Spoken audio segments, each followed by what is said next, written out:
Questo è il presepe nel castello Orsininaro a Mompeo, un borgo della Sabina,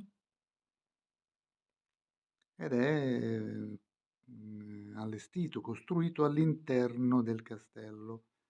Vedete, questo è illuminato, siamo in notturna quindi.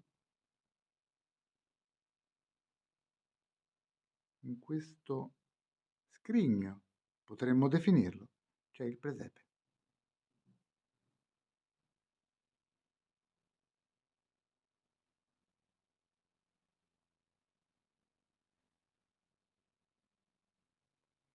Questa è la grotta, diciamo, la grotta del castello. Eccola qua, si vede molto bene,